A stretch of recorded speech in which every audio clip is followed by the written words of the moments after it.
I'm very happy to start this fellowship because I saw on the website that it was a good university for climate activists, and I'm proud to be a climate activist.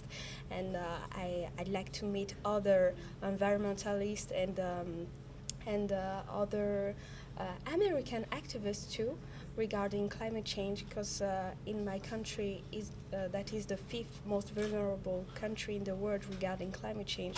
It is a big issue, and I know that it's a global problem that we should solve all together, and US has a big part to to play. So I want to go there and discuss about these issues, find common solutions, and to prove that this sustainable development is our future.